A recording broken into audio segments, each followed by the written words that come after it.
Olá, queridos! Tudo bem com vocês? Bem-vindo ao Bibluscast Papo de Bíblia. Que bom ter você aqui. Fazia um tempinho que a gente não gravava um novo episódio, mas a espera valerá a pena. Bom, pessoal, antes de nós começarmos esse episódio, falando muito de Bíblia, de teologia, um papo que vai edificar você, eu tenho certeza, eu gostaria de fazer um pedido. Se você puder, por gentileza, não vai te custar nada e vai ajudar muito esse canal a alcançar mais pessoas, fazendo esse conteúdo ser disseminado por toda a internet. É você dando o seu like aí, primeiro se inscrevendo. Se você puder se inscrever, se você puder deixar também o seu like, o seu joinha, um comentário, isso faz o algoritmo entender que o conteúdo é relevante e vai entregar para mais pessoas. Se você puder nos ajudar nisso, há tantos conteúdos hoje, né? Mas você que já frequenta aqui esse espaço sabe que é um conteúdo de qualidade, com seriedade, e isso vai com certeza abençoar outras pessoas. Bom, hoje eu estou aqui juntamente com a pastora Esther. Seja bem-vinda pela primeira vez. Olá! Tudo bem com todos aí que estão nos ouvindo, né? Para mim é um privilégio estar aqui. Até que enfim você me trouxe, né? Antes tarde do que nunca. E eu tenho certeza que nós vamos ter um bate-papo muito edificante, que vai edificar a sua vida e a minha e a sua. E nós vamos aprender juntos e será um momento onde falaremos sobre o reino, a escritura, sobre o pastor Weder. E eu sei que vai ser um momento de muito aprendizado. É isso aí. Bom, também quero agradecer aqui o pessoal da Drive-In Produções, que Deus abençoe, e vamos lá para esse episódio abençoado. A gente vai conversar sobre muita coisa aqui, não é isso, pastor Esther? É isso aí. Nós vamos falar sobre muitos assuntos. Todo mundo conhece o pastor Weder, né? Mas hoje a gente vai falar um pouquinho de um outro lado do pastor Weder. O pastor Weder não é só pastor, ele é marido, ele é pai, ele é filho, mas ele também é escritor. E hoje, em especial, nós vamos falar um pouquinho sobre esse lado dele, o lado escritor. Pastor Weder, o senhor já tem alguns livros escritos, né? E eu queria que o senhor compartilhasse com a gente da onde surgiu o desejo de escrever. O senhor sempre quis escrever os livros. Quando surgiu isso? Sempre que o senhor desejou escrever, sempre foi desse lado, nessa linha de teologia? Como surgiu tudo isso? Conta um pouquinho aí pra gente. Bom, é interessante a gente pensar sobre esse lado, porque geralmente eu, por exemplo, não tinha a pretensão de escrever livros. Inclusive, aqui na mesa temos alguns exemplares, mas eu, inicialmente, na minha jornada, não tinha essa pretensão. Mas à medida em que eu me desenvolvi como um leitor, eu aprendi que, à medida em que nós armazenamos conhecimento, isso de alguma maneira precisa ser difundido. E geralmente é assim que acontece na vida de um escritor. Então, o acúmulo das minhas leituras, nas minhas pesquisas, é que me levou a disseminar esse conteúdo também por meio da escrita. Eu gosto sempre de enfatizar que antes de ser um bom escritor, é necessário que o indivíduo seja um bom leitor. E geralmente um acaba sendo consequência do outro. Então, inicialmente eu não tinha pretensão nenhuma, mas naturalmente, à medida em que eu fui acumulando e desenvolvendo o hábito de leitura e tomando gosto e fazendo disso realmente algo prazeroso, consequentemente, naturalmente, eu acabei também começando a escrever. Obviamente que os textos iniciais, eles eram com bem sofríveis, para usar o termo, né? Mas a gente vai evoluindo e à medida que a gente vai aprendendo, nós também vamos. Eu penso também que tem a ver com a questão de gostar muito de ensinar. Eu sempre gostei muito de ensinar. Então, qualquer informação que eu lia num livro, eu queria passar isso adiante. E chega um momento em que apenas a oralidade não é suficiente. Então, a escrita faz com que esse conhecimento seja transmitido para mais indivíduos, para mais pessoas. E pastor Weller, o senhor é teólogo e existe um equívoco, né, no ser humano, que é julgar o livro pela capa. E muitas vezes a gente pega os livros do Senhor, lê a capa ali e vê palavras, exegese, arminianismo, e a gente pensa assim: isso aqui não é para mim". Os livros do Senhor é escrito para toda a igreja, em outras palavras, um leigo consegue entender o que está escrito ali, ou não, os livros do Senhor é só para estudiosos, teólogos, PhDs nas escrituras? Não, talvez seja até uma falha minha, né, colocar, utilizar esses termos, né, alguns termos, não são todos os livros, Sim, mas os livros, eles procuram ter um enfoque no público em geral, no público cristão em geral. Geralmente, o meu método de estudo é o seguinte: eu gosto de estudar com profundidade, mastigar isso e entregar para o público numa linguagem mais acessível. Porque nós que estamos de alguma maneira envolvidos, né, no mundo acadêmico, a gente tem que reconhecer que de fato há uma linguagem mais robusta, mais exigente, mas isso não é o ideal para o público comum. Então, o que eu procuro fazer, o que eu me esforço, o que eu tento fazer é justamente pegar nas minhas pesquisas todo esse conteúdo de um nível elevado e traduzir numa linguagem simples. Então, os meus livros eu procuro, tenciono levar para o público em geral. Não sei se resumindo consigo, mas resumindo, qualquer pessoa consegue ler qualquer, e entender, não é só qualquer para pessoa, estudiosos, ok? qualquer pessoa. Vamos lá, vamos falar então, vamos pegar um pouquinho, vamos falar sobre pilares da salvação? Eu acho que o livro Pilares da Salvação é um assunto que sempre vai estar em alta, porque não tem como ser cristão, servir a Deus, sem falar de salvação. Só através dela é que nós conseguimos chegar até Cristo. Então, pastor Weder, me fala uma coisa: por que escrever um livro falando sobre arminianismo? Ainda é necessário debater sobre esse assunto, falar sobre isso? Parece que esse assunto está tão desgastado, né? Pois De é. mais quase 500 anos debatendo sobre calvinismo e arminianismo. Primeiro que as pessoas já têm um preconceito quando já se usa essas nomenclaturas teológicas. Mas vamos lá. Primeiro que eu acho que esse assunto ainda precisa ser debatido. E embora haja alguns que acreditem que não há mais necessidade, que esse assunto é ultrapassado, é só você dar uma olhada nas redes sociais que você perceberá o quanto esse assunto ainda está em voga.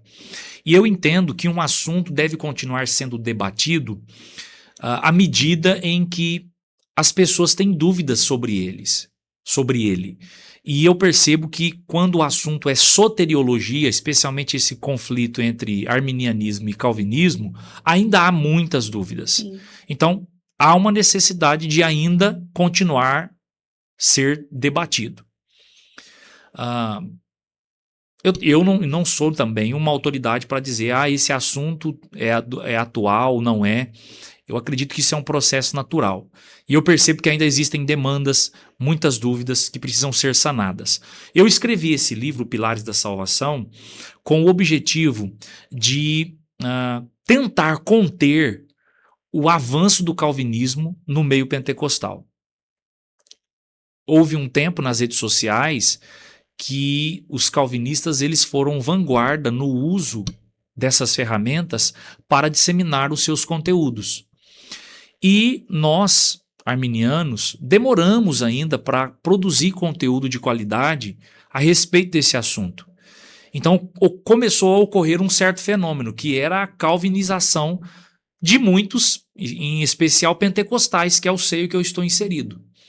Então, pensando nisso, foi que eu resolvi escrever esse livro mostrando que sim, a perspectiva arminiana, a nossa perspectiva, é uma perspectiva bíblica, embasada, exegética, solidamente teológica, e produzir esse material que tem tido uma boa acolhida do público em geral. Então, o objetivo foi esse. O senhor falou aí sobre o preconceito, né? E realmente existe um preconceito quando a gente escuta essas palavras, arminianismo, calvinismo. Eu acredito que por uma falta de conhecimento mesmo. Acho que isso deveria ser mais falado dentro das igrejas, não só na esfera de pastores, mas todos os membros. Porque o que que eu sinto? Os membros não sabem o que é. Os crentes não sabem o que eles seguem, a fé que está afirmado, sobre o que eles estão respaldados. Então, há uma necessidade de continuar falando e ensinando sobre isso, sim. Porque aquele que falar melhor vai ganhar o coração do povo. Então, nós precisamos falar assim. Mas, pegando no gancho aí no preconceito que o senhor falou a respeito disso, como o senhor explicaria de forma simples o que é o arminianismo? Bom, primeiro a gente precisa entender que arminianismo é uma nomenclatura que diz respeito a uma visão a respeito da salvação. Nós temos outras correntes soteriológicas, mas duas são as principais. O calvinismo, que tem esse nome devido ao seu autor ou ao propagador dessa tese, que foi João Calvino. Então daí vem a expressão calvinismo. E você tem o arminianismo, que tem essa nomenclatura devido ao patrono dessa ideia soteriológica, que foi Jacobus Arminio, que foi um holandês. Então daí a expressão arminianismo. O arminianismo é uma visão soteriológica que defende alguns princípios elementares e que, na nossa opinião, uma visão mais coerente e mais bíblica. Eu poderia resumir aqui a visão arminiana nos 5 pilares que eu coloco aqui no livro. Então nós temos a questão da depravação total. O arminianismo acredita que o homem se depravou por completo e isso teve um alcance em toda a humanidade. Isso é depravação total na perspectiva arminiana. Depois nós temos a questão da expiação, que no arminianismo a expiação ela é ilimitada, significando que Jesus morreu por todos, ou seja, Jesus morreu por todas as pessoas. Nós temos a questão também da graça, que essa graça, nós acreditamos, ela é uma graça que pode ser resistida, então Deus me oferta a salvação, mas mediante a ação da graça precedente, eu tenho condições de resistir a essa graça. Depois nós temos também a questão da eleição, que na perspectiva arminiana, a eleição ela é condicional. E a condição é estarmos em Cristo, na pessoa de Cristo. Depois nós temos também a questão da segurança da salvação, que é até importante, talvez mais para frente aí, a gente pontuar sobre isso. Muitas pessoas pensam que o arminiano pensa que a salvação, o arminiano crê que a salvação se perde por qualquer coisa. E isso não é uma verdade. Há um detalhe que envolve a perda da salvação dentro do arminianismo. Então não é por qualquer razão que o crente perde a salvação. Há uma segurança estabelecida pela própria Escritura. Então, resumidamente, isso é a perspectiva arminiana. E o senhor acredita que existem pessoas que defendem ou até atacam tanto um lado ou outro por não conhecer Sem dúvida. profundamente? O que mais ocorre nesse debate A é falta justamente isso, é o ataque aos espantalhos. E isso de ambos os lados. Porque nós temos que reconhecer que, de fato, muitos arminianos atacam um espectro, um espantalho do calvinismo. Há, inclusive, aqueles que atacam o calvinismo sem nunca ter lido nenhuma obra, sem conhecer profundamente ou minimamente o que é o calvinismo. E às vezes não atacam nem só o calvinismo, né? Atacam os próprios irmãos. E eles não são Exatamente. nossos inimigos. Exatamente. Isso é importante pontuar, porque nós, arminianos, acreditamos que os irmãos calvinistas são nossos irmãos na fé. Esse é um debate, você que nos assiste aqui, que deve estar no campo das ideias teológicas. E a gente precisa tomar muito cuidado com aquilo que eu gosto sempre de frisar. Existe uma expressão em latim chamada odium theologicum, que significa ódio, é o ódio fruto de uma questão teológica. E há pessoas que acabam vivendo essa realidade, né? Acabam odiando o outro por causa de questões de controvérsias teológicas. E aí, Ah, isso também ocorre do outro lado, porque os calvinistas também acabam atacando, né? Muitos ataques são realmente baseados em suposições de pessoas que nunca leram as obras de Armínio ou realmente procuraram entender o que significa o arminianismo. Certo. Não vamos atacá-los, mas se estivesse aqui agora sentado um calvinista na sua frente, o que o senhor diria que é o maior equívoco deles a respeito dos arminianos? O número um, o maior equívoco que geralmente os calvinistas cometem. A maioria dos calvinistas que não compreendem com profundidade o arminianismo nos atacam de sermos defensores do livre-arbítrio. Então, acabou-se associando o termo arminianismo como sinônimo de livre-arbítrio. E isso é uma falácia, isso é um espantalho. Porque o arminianismo não é uma teologia centrada no livre-arbítrio. Eu percebo, inclusive na internet, quem me acompanha no Instagram aí sabe, no TikTok sabe, que geralmente quando eu posto algum conteúdo relacionado a isso, os calvinistas entram lá. E eu percebo pelos comentários que alguns, inclusive, desconhecem a própria doutrina, desconhecem o calvinismo e atacam justamente esse espantalho aí, dizendo que o arminianismo é centrado no livre-arbítrio. E isso é equivocado. Porque o arminianismo, você que me assiste agora, o arminianismo, ele não é uma visão soteriológica centrada no livre-arbítrio. É centrada na graça de Deus. A gente tem uma expressão para isso que é a expressão raricêntrico. O arminianismo é uma teologia raricêntrica. O que significa isso, pastor? Expressão raris é a expressão graça. Centro, mais graça raricêntrico. Ou seja, a ideia é mostrar que a graça está no centro dessa teologia soteriológica. Pastor Wedri, e um salvo pode perder a salvação? Pode. Segundo as escrituras, pode. Agora, eu gosto sempre de brincar, né? Todas as vezes que eu vou pregar no lugar, que eu vou divulgar esse livro Pilares da Salvação, eu gosto sempre de brincar sobre isso, né?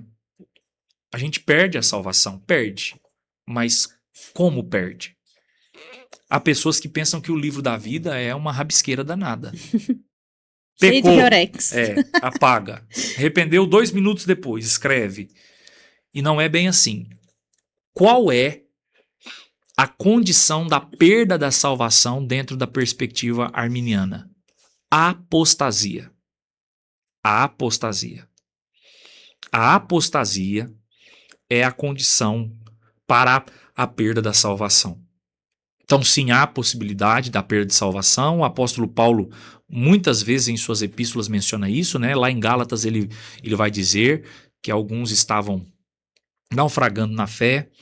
Ele vai falar sobre Demas, ele vai falar também sobre outros personagens. Em Hebreus, no capítulo de número 6, nós temos também lá, talvez um dos textos mais difíceis para os calvinistas, né? Que há a possibilidade da perda da salvação. Aqueles que um dia provaram o dom celestial, o poder vindouro, mas que infelizmente negaram a fé, abandonaram a fé e se apostataram. Bom, pastor Ed, acho que tá bom, né? Agora, quem quiser saber mais, compra o livro pra Isso. descobrir. Senão o senhor vai falar tudo o livro aí, ninguém vai querer ler, uai. O que eu falei aqui não é Nem 5%, 10% não é 5%. E outra coisa, esse material, Pilares da Salvação, Arminianismo para Todos, você vai encontrar aqui uma sólida bibliografia dos dois lados, tá? Você vai ver o material que eu pesquisei, inclusive material de fontes diretas de João Calvino, as institutas. Então, vale muito a pena. Você pode entrar em contato conosco para adquirir essa obra. Vamos sair um pouquinho, então, aí da soteriologia e vamos caminhar aí por um outro caminho totalmente diferente, que é esse livro aqui que a gente separou, que é o Descortinando a Cultura do Messias. Esse livro, ele me chama a atenção porque ele não vai tratar só dos evangelhos, mas ele vai dar um foco em como era a cultura em que Jesus estava inserido. E, pastor Weder, eu já quero te fazer essa pergunta. Por que escrever um livro desse? Qual a importância de saber a cultura onde Jesus estava inserido? Como que isso vai mudar a minha leitura e a minha interpretação nas escrituras? Ótima pergunta. E eu creio que a resposta poderá ajudar muitos irmãos e irmãs que nos acompanham agora. Bom, inicialmente é importante a gente dizer o seguinte: todas as vezes que você vai ler um texto sagrado, você tem alguns abismos entre você e aquele texto. Que abismos são esses? Número um, você tem o abismo linguístico. A Bíblia não foi escrita em português. Ela foi escrita no Antigo Testamento em hebraico, em algumas porções aramaico, e no Novo Testamento em grego. Então, o que nós temos à nossa disposição é uma tradução, que é ótimo, é maravilhoso, mas toda tradução carrega consigo perdas. Então, nós temos uma barreira linguística aí, que dificulta um pouco o nosso entendimento das Escrituras. Depois, nós temos uma barreira também, que é uma barreira histórica, uma barreira cultural. Porque a Bíblia não foi escrita na pós-modernidade, ela não é um livro escrito ontem. E ela não é um livro que foi produzido na nossa cultura. Então, todas as vezes que eu leio a Bíblia hoje, eu estou lendo um livro que é fruto de uma outra cultura. Se a gente olhar para o Antigo Testamento, o Antigo Oriente Próximo, e no Novo Testamento, a cultura greco-romana. E é fruto de um período histórico distinto do nosso. Então, hoje nós vivemos a pós-modernidade. Quando a gente lê o texto de Gênesis, a partir ali dos episódios que mencionam Abraão, nós estamos lendo uma outra realidade, um outro horizonte histórico, porque era o período patriarcal. E então esse abismo, ele dificulta muito o nosso entendimento. Há coisas que nós lemos no texto e que nós nos perguntamos: o que está acontecendo aqui? Por quê? Justamente por causa dessas barreiras, esses abismos histórico-culturais. Foi pensando nisso que eu escrevi essa obra. Eu percebo que o cristão, de maneira geral, ele ama os evangelhos. Mas poucas pessoas realmente entendem o texto no seu horizonte pleno por desconhecer o contexto histórico-cultural. Em que mundo Jesus viveu? Eu gosto sempre de dizer que esse livro ele vai mostrar o pano de fundo que está por trás do texto. Então você tem o texto e você tem um mundo por trás do texto, que circunda o texto, que influencia na produção do texto. Então esse livro ele é a tentativa de construir uma ponte para o leitor moderno ler os textos dos evangelhos, do mundo de Jesus e entender, então naquela época isso foi dito por causa disso. Então essa tentativa de reconstruir esse pano de fundo, né? Mostrar que mundo que Jesus viveu. Como eram as vestes? Como era a casa? Quais eram os costumes? E os hábitos das pessoas? Por que Jesus usou determinadas expressões? Tomai sobre vós o meu jugo. Jesus, será que estava chamando a gente de animal de carga? Porque quem carrega o jugo é o animal. Sim. Então, mas quando você entende o contexto, aí o texto se abre e você então tem uma compreensão mais plena do significado daquela passagem. Então é um perigo lermos os evangelhos ou a Bíblia usando as lentes dos tempos atuais. Porque Obviamente. eu posso interpretar aquilo de acordo com o que eu acho, com o meu conhecimento dos dias atuais, e não de acordo com o que realmente Jesus queria transmitir naquela escritura. Exatamente, perfeito. Exatamente isso. Porque vamos pegar aqui o exemplo do que eu acabei de citar. Jesus vai dizer, né? O meu jugo é suave, o meu fardo é leve. Então já deixa eu pegar um link aí, fazer um gancho. Já que o senhor vai dar um exemplo, já cita um exemplo depois desse, de alguma passagem que é mais mal interpretada aí. Que o pessoal às vezes prega, falam tanto e que está totalmente fora do contexto. Perfeito.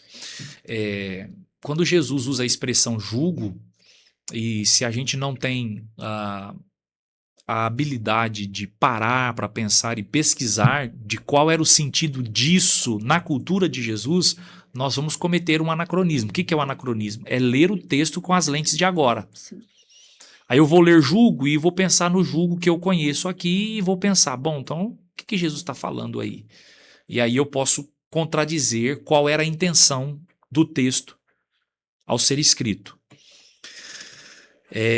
Vamos lá, quando a gente fala do jugo, primeiro que a expressão jugo era uma metáfora conhecida no mundo rabínico do primeiro século.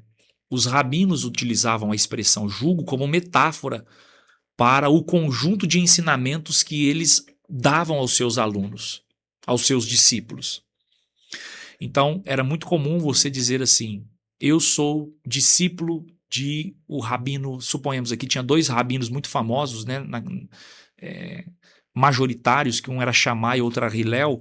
Então, eu era rabino, eu era discípulo de um desses rabinos, eu dizia, eu estou debaixo do jugo de Hillel, ou eu estou debaixo do jugo de Shammai.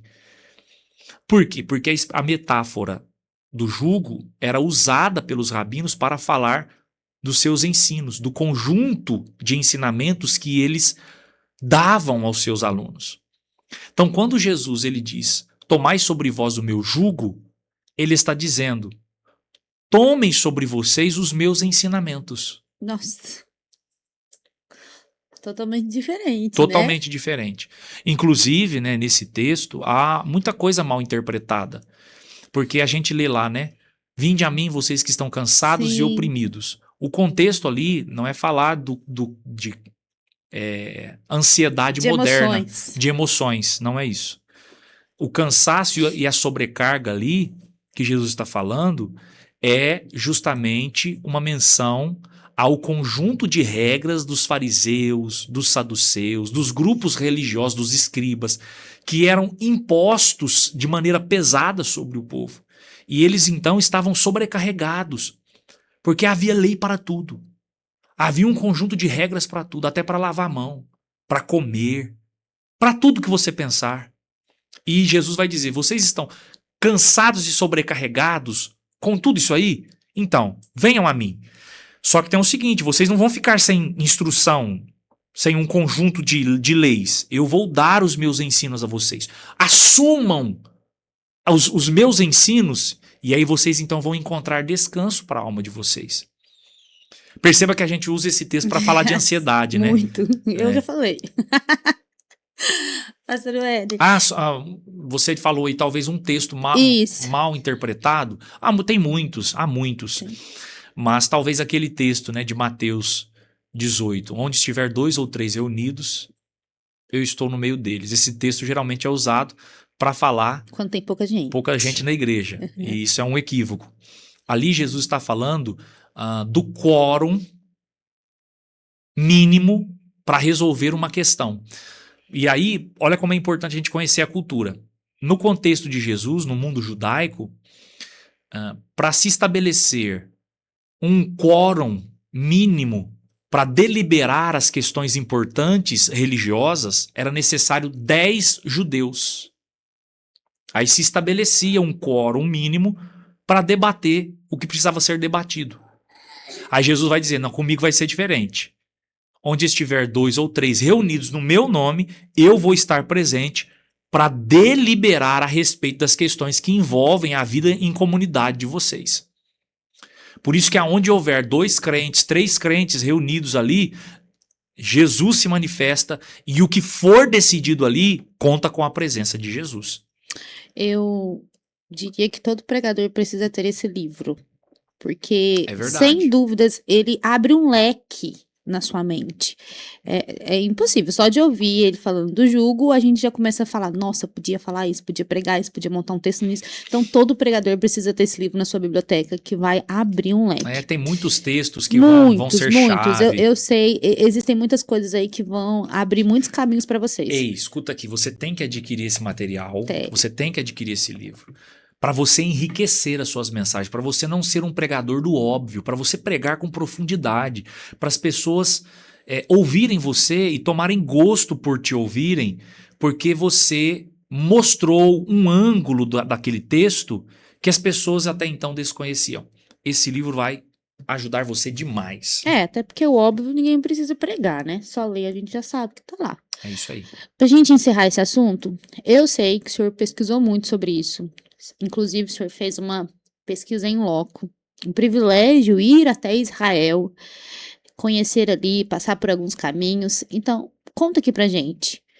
O que mais marcou a sua vida? Qual descoberta que o senhor fez enquanto escrevia esse livro que foi mais surpreendente, que fez ali mesmo você ficar impactado e embasbacado e falar: Uau, Jesus é fera mesmo? O que foi? Foram cada leitura, cada lugar visitado em Israel, de fato gerou em mim um êxtase muito grande. Enumerar uma Uma só, só. talvez não seja algo que chame tanta atenção assim para quem nos assiste, mas me impactou bastante. Foi quando, por exemplo, eu estava estudando sobre a questão do lava-pés. Uhum. A questão do lava-pés me impactou bastante. Uma outra coisa que também me impactou bastante foi a respeito de Jesus chamar discípulos. Isso também me impactou bastante. Porque, veja bem, às vezes a gente lê, né, que Jesus passou por Pedro, Tiago, João, Tiago, né, André, e falou: Ei, segue-me. E a gente lê isso e passa batido, como se isso fosse algo besta. Mas a gente não sabe a profundidade que isso possui. Porque o costume na época era o aluno escolher que rabino ele teria como professor. Jesus quebrou essa lógica. Jesus é quem escolheu os seus discípulos. Por isso João dá essa ênfase no capítulo 15. Não fostes vós que escolhestes a mim, mas eu que escolhi a vós. Aí a gente entende do porquê que Jesus está dizendo isso. Outra coisa também foi o fato de Jesus receber mulheres como discípulas, o que era terminantemente rejeitado pelos rabinos. E Jesus deu esse privilégio para as mulheres.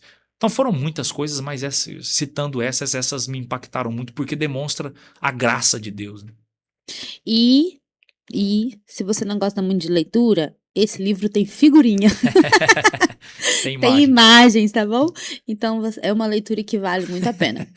Bom, pastor Wesley, depois de falar onde Jesus vivia, o Senhor voltou os seus olhos para aquilo que ele mais gostava de falar, que era através de parábolas. E aparentemente, parábola parece uma história tão simples, né? Parecia que ele sentava ali, o povo contava uma historinha e tava tudo certo. Mas a verdade é que as parábolas escondem verdades profundas, muitas vezes mal compreendidas, e a gente já ouviu diversas falas erradas sobre parábolas. Cita pra gente aí uma parábola que é mal compreendida nos dias atuais. Esse livro, para mim, ele é muito, muito importante. Ele é maravilhoso. Porque, veja bem, 35% do que Jesus nos ensinou foi por meio de parábolas.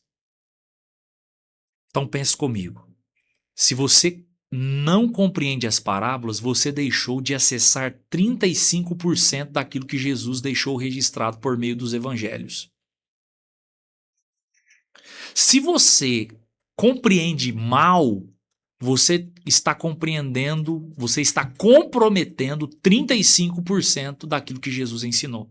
Veja a importância das parábolas, correto?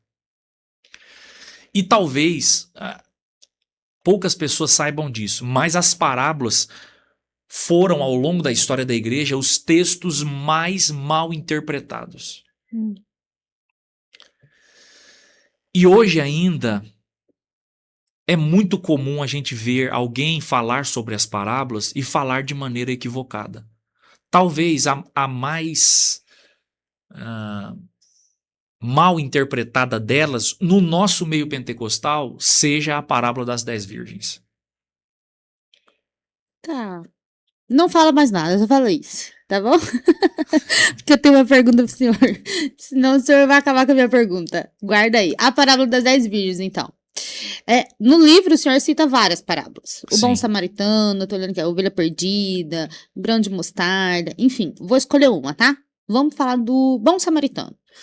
Na parábola do bom samaritano, ela é focada na solidariedade ou existe algo muito maior por trás daquilo? Ou não? Ah, o bom samaritano só foi ali uma alma generosa que resolveu cuidar. é importante quando a gente estuda as parábolas, compreendermos que as parábolas muitas vezes elas são histórias que são respostas, portanto são fruto de uma pergunta que fora feita para o mestre Jesus. E esse é o caso aqui. Jesus havia sido interpelado por um professor também, um mestre da lei, a respeito de quem era o próximo. E Jesus então vai discorrer essa parábola.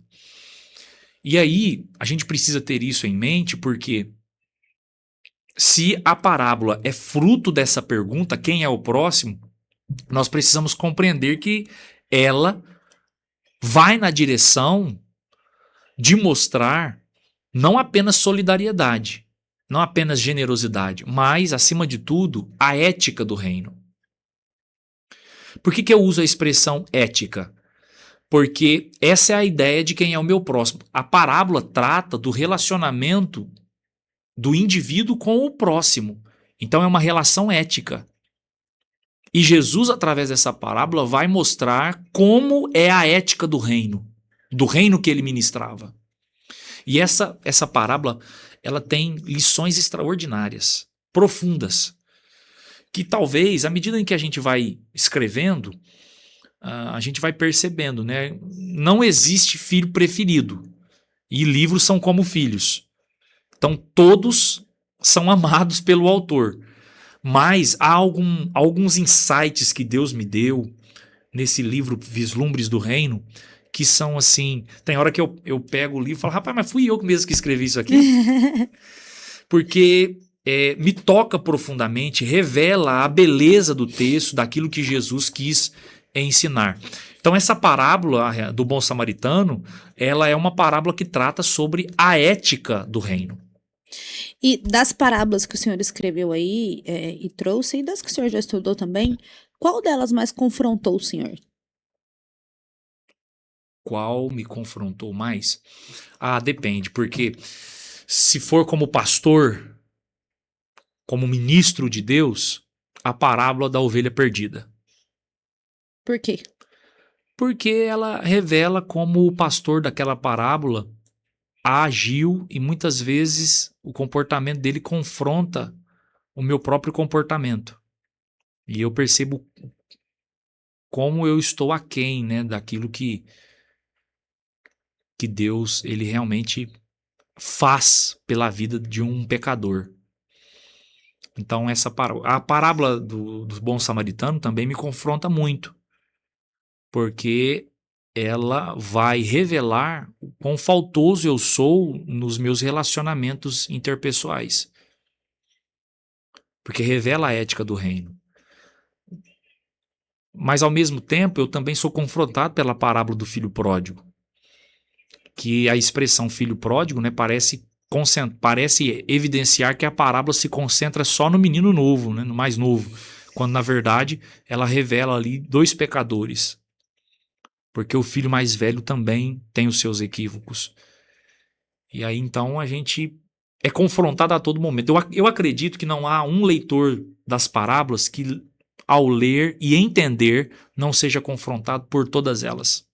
Então, ela te confrontou aí como pastor, como pessoa, como filho. Nenhuma te confrontou como marido, assim, não? Tô brincando, brincadeiras. Pastor Éder, o senhor disse que uma das parábolas mais mal compreendidas é a das 10 virgens, certo? Eu acredito que seja porque, principalmente nós, no meio pentecostal, pregamos falando, dando ênfase ali ao Espírito Santo, né? Que é como se elas não tivessem o Espírito Santo, por isso que elas perderam a entrada do noivo. O noivo não permitiu que elas entrassem. E aí? É isso mesmo o ponto? Mal compreendido? Ou não, realmente era a falta do Espírito Santo que elas tinham ali? Então, esse é o trecho talvez mais mal interpretado, né? Porque pentecostal não pode ver um azeite que ele já acha que é o Espírito Não, Santo, é, o né? Espírito Santo já desce. E é um equívoco, porque quando você lê, se você pegar o texto aí em Mateus capítulo 25, você vai ver que o texto começa assim, ó, então o reino dos céus será semelhante a 10 virgens. Perceba, primeiro é importante a gente situar a parábola dentro do seu contexto. Qual é o contexto aqui? O sermão profético. Jesus aqui, ele está falando sobre a parousia, a volta, sua volta. E aí ele vai dizer, então, o reino dos céus vai ser semelhante a 10 virgens. Perceba que ele diz que o reino é semelhante a 10 virgens. E aí, qual é a grande questão aí? É que muitas vezes, no ato de interpretar as parábolas, nós colocamos o enfoque nos detalhes e nos esquecemos daquilo que é central. No versículo 1, Jesus já mostra que o objetivo principal que deve nos chamar a atenção na história não é os elementos secundários, mas o comportamento das 10 virgens. Então, quando eu vou explicar isso no livro, eu mostro que essa parábola ela está dividida em cenas, e essas cenas têm como enfoque o comportamento das virgens, das daminhas de honra do casamento judaico. Então, o detalhe não está no azeite, o detalhe está no comportamento delas. Porque essa parábola aí, na verdade, ela demonstra como nós devemos esperar a volta do Senhor. É disso que trata essa parábola. Como nós devemos esperar a volta do Senhor. E aí, quando você for interpretar, olhe para o comportamento e não para os objetos, porque eles são secundários. Até porque a parábola vai pedir para elas irem comprar azeite, né? E o Espírito Santo não E a pode ser gente não comprado, consegue né? comprar o Espírito Santo. E falando em Espírito Santo, vamos então para o último livro desta noite. A Anatomia do Pentecostes. Aqui o senhor vai falar um pouquinho sobre o que aconteceu em Atos 2, né? Isso. O assunto Pentecostes é um assunto que nós, pentecostais, gostamos, né? Não é à toa que nós não podemos ver um azeite, mas que geram muitos conflitos, muitos debates, e hoje em dia eu acredito que até muitas falácias no meio do pentecostalismo. Conta pra gente por que surgiu o interesse em escrever sobre esse livro, sobre esse assunto, né? Eu sempre gostei de estudar essa área, pneumatologia e, obviamente, pentecostalismo. Então, esse livro também foi fruto de um insight que o Espírito Santo me deu, que foi, estudando sobre pentecostalismo, mostrar para os pentecostais que as nossas raízes históricas têm a ver com Azusa, mas que as nossas raízes teológicas elas são mais profundas, porque remetem a Atos capítulo 2. O objetivo ao escrever esse livro era mostrar que o pentecostalismo ele não é fruto apenas de um movimento histórico, mas de uma raiz teológica alicerçada nas Escrituras. Mostrando, inclusive, para os leitores que a base para a nossa praxis, para as nossas experiências. Porque muito pentecostal, graças a Deus isso tem mudado, mas muitos pentecostais acabavam por não saber explicar as suas experiências. Uhum. E quando confrontados, não tinham respostas. Graças a Deus nós estamos vivendo hoje uma primavera pentecostal, há muitas publicações, e eu louvo a Deus porque esse livro ele já está na 2ª edição e houve uma excelente receptividade e louvo a Deus porque jamais imaginei. Hoje, por exemplo, nós temos aí outros autores que citam esse livro, né, em obras que são obras de autores de referência e obras de referência. Eu poderia citar aqui Pastor Valmir Nascimento, que lançou um livro agora recentemente pela editora Thomas Nelson, e ele cita o livro Anatomia do Pentecostes. Pastor também Alessandro Barreto, que lançou um livro Proto-Pentecostes pela editora Bereia, lá do estado de Pernambuco, também por diversas vezes na sua obra cita esse livro também. Então esse livro tem essa proposta de mostrar a solidez das nossas experiências. Uma dúvida que sempre surge quando a gente fala sobre Atos, especificamente ali Atos 2, é sobre as línguas que foram repartidas. O senhor pode contar pra gente ou tem que comprar o livro para saber? A minha pergunta é: aquelas línguas eram línguas humanas, idiomas, ou havia manifestação espiritual ali no meio? Não, veja bem, dentro da teologia pentecostal não há um consenso entre os teólogos, entre os biblicistas, entre os exegetas, quanto à realidade desse fato. Eu tenho a minha opinião e respeito também aqueles que têm opinião distinta, mas eu, na minha análise, e no livro eu coloco as duas correntes, eu deixo o leitor decidir isso. Certo. Eu mostro as duas correntes. A primeira corrente é que as línguas ali de Atos eram idiomas. E por que eu acho assim? Particularmente acho assim. Por causa do termo grego que aparece lá. Há um termo que aparece lá, que é o termo grego dialectos, que é o termo grego para se referir a idiomas. Mas há uma segunda corrente, que acredita num milagre duplo. Que eles, quando receberam o revestimento de poder, falaram em línguas desconhecidas, primeiro milagre.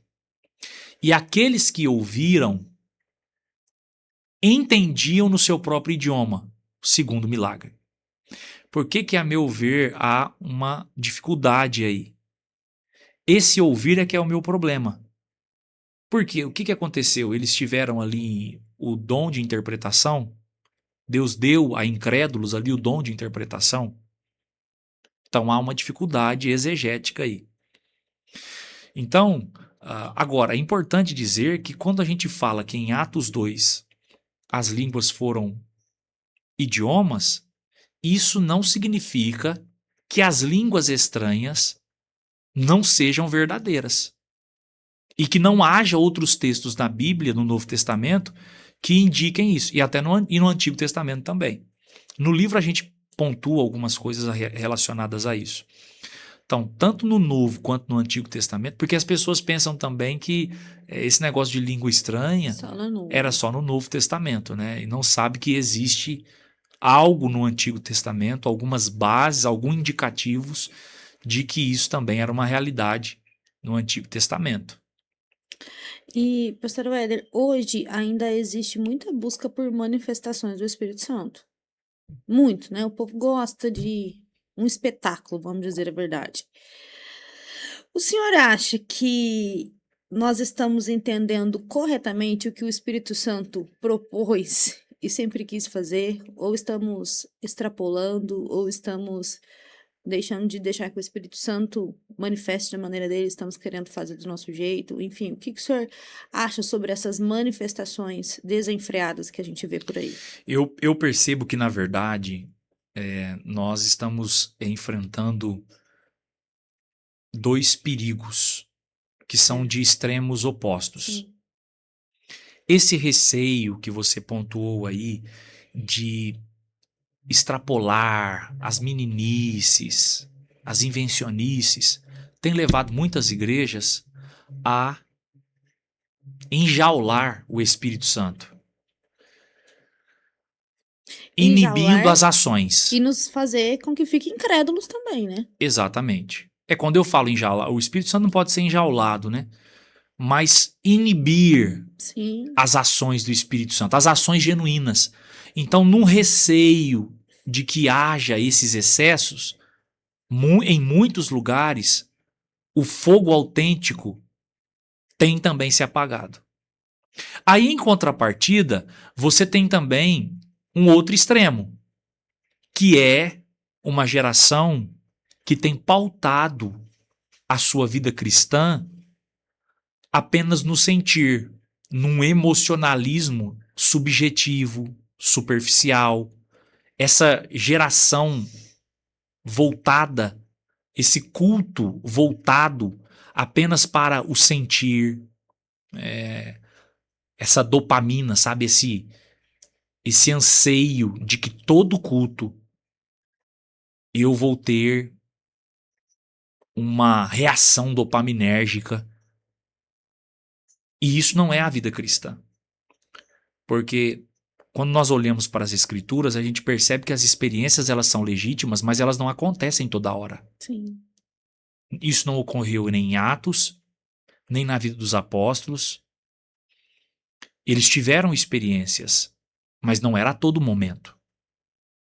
Então, quando nós colocamos a nossa espiritualidade pautada apenas no sentir, nessa relação só de dopamina, eu vou porque o Espírito Santo hoje vai e eu pauto a vida cristã. Quando o Espírito Santo não fizer, porque ele não vai fazer sempre, então eu vou pensar, eu acho que eu perdi o Espírito Santo. Eu acho que eu não estou crente de verdade. E isso pode levar a uma crise que tem conduzido muitas pessoas até a abandonar a fé, Sim. pensando que Deus se esqueceu, pensando que Deus já não tem mais nada na vida da pessoa. Deus já não fala mais comigo.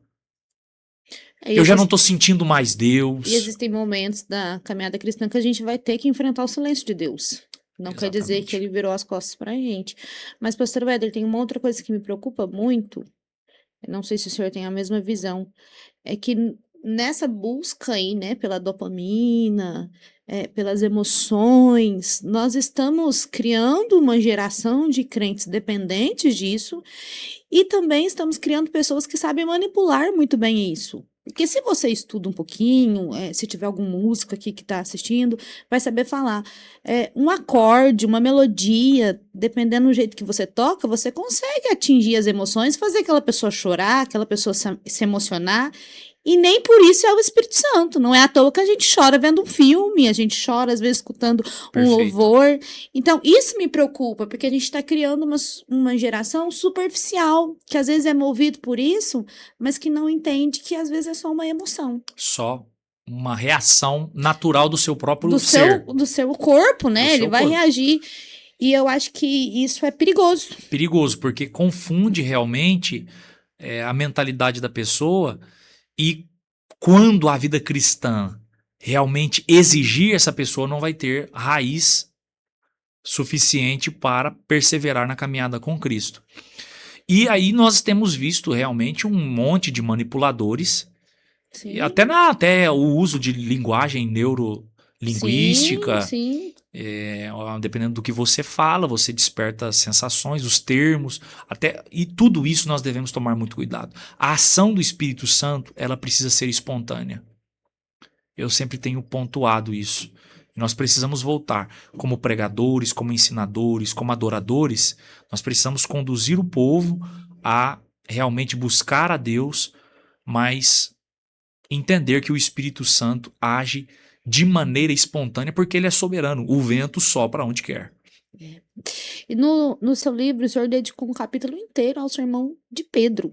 Por quê? Por que essa Eu ênfase? coloquei lá o sermão de Pedro, fiz uma análise do sermão de Pedro, porque o sermão de Pedro é um sermão profético que explica muitas coisas a respeito da teologia pentecostal. Pedro não apenas prega, ele defende a experiência que os apóstolos e os irmãos estavam tendo ali. Então eu dou essa ênfase ao sermão de Pedro justamente porque ali há preciosidades de uma defesa genuína da teologia pentecostal.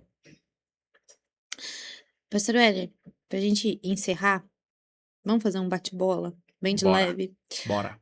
Antes desse bate-bola, o senhor quer fazer algum adendo, acrescentar alguma coisa sobre as obras que talvez tenha passado despercebido, que eu não tenha perguntado? Não. É isso mesmo e creio que com a graça de Deus mais obras virão para abençoar e edificar Se Deus aqueles quiser. que que gostam do nosso trabalho. Vamos lá, então, bate-bola, sem pensar muito, o que vier na cabeça, fala de Ixi, pronto, hein? meu Deus. Um teólogo, Paulo, um livro que todo cristão deveria ler.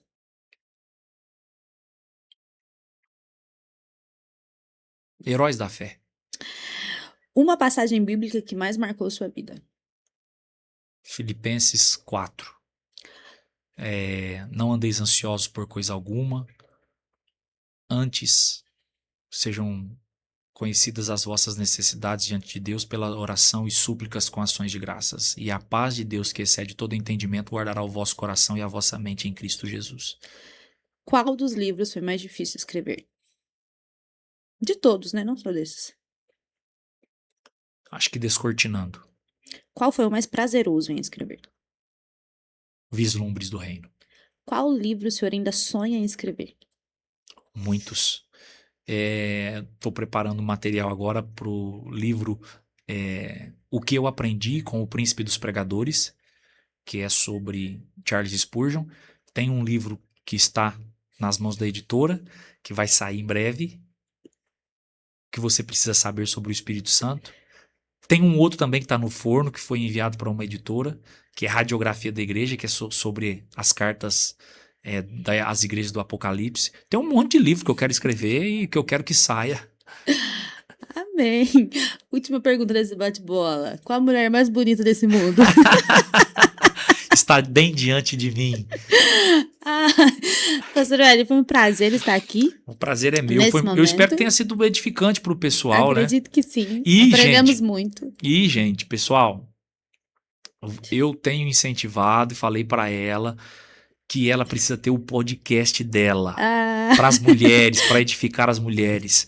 Se você, irmã que está nos assistindo, quer isso, eu quero que você deixe o seu comentário aí dizendo: vai, pastora Esther, faça esse podcast, que ela tem muita coisa para compartilhar com as irmãs. E a gente quer agradecer aí você que acompanhou todo esse episódio. Muito obrigado. Uma alegria ter você aqui. Paz do Senhor, minha irmã. Pode Deus te ser, abençoe. pastor. Te amo, viu? Eu também te amo. Ó, Eu só achei interessante. Toda hora ela me chamava de Senhor. Falei, uau, Senhor. não, uma coisa é certa, gente. Ele é meu pastor e eu sei separar as coisas. Eu estou aqui hoje servindo o meu pastor. Desligou as câmeras, o Senhor sai. É isso aí. Amor, ó, esqueci, tá vendo? Pastor Wetter, antes de encerrarmos, eu queria que o senhor deixasse um conselho, porque a verdade é que existe um preconceito quando a gente fala de teologia. As pessoas acham que porque você estuda teologia, você perde um pouco a espiritualidade, deixa de ser crente, enfim, a gente escuta tanta coisa, né? Que conselho o senhor daria para quem quer aprender as escrituras, mas tem receio às vezes de fazer teologia? Porque o ideal é você fazer um curso de teologia básico que seja. Mas a pessoa tem receio disso, tem medo de ser julgada, enfim. Que conselho o senhor daria para que ela consiga aprender, mergulhar mais nas escrituras? Bom, o meu conselho é que você inicie. Se você faz parte de uma igreja que oferece um curso de teologia, você precisa iniciar. Há um curso de teologia que é gratuito, que é a Escola Bíblica Dominical. Muitas pessoas têm negligenciado isso, mas é uma ferramenta extraordinária que vai trazer também um desenvolvimento espiritual. Mas nós temos também o nosso instituto, né? O Instituto Teológico Antioquia, que oferece, além dos cursos que eu ofereço de especialização bíblica, há o curso básico em teologia. Você pode também entrar em contato. E o segredo é esse, tem que começar. Se não começar, nunca vai. É importante frisar aqui, né? A gente te falou dos livros, as pessoas como podem adquirir. Você pode entrar em contato com o nosso telefone para adquirir o material, tá bom? 16 99197 2486. Só você também ver aqui, vai estar aqui na descrição do vídeo, ok? Se você também quiser nos acompanhar pelo nosso Instagram, vai lá, prwederfmoreira, e também nos siga lá no TikTok. Nos siga, pastor, eu quero falar com o senhor lá no Instagram, quero comprar os livros lá. Você pode mandar lá, tem todas as informações no direct, nos links da bio, e você vai estar sendo abençoado. Deixe o seu Instagram aí também para o pessoal te acompanhar. Ah, segue lá também. Você vai gostar de me acompanhar. Meu Instagram é Esther_Santana. Você vai me achar lá e nós vamos passar um tempinho junto lá no Instagram. É isso aí. Gente, que Deus abençoe a sua vida. Obrigado por ter acompanhado. E a gente promete, eu prometo, compromisso aqui, diante do nosso diretor, que é o Fagner, que nós precisamos fazer com mais regularidade o Verdade. Bibluscast. Tá Precisa. bom? Deus abençoe você e até a próxima. Tchau.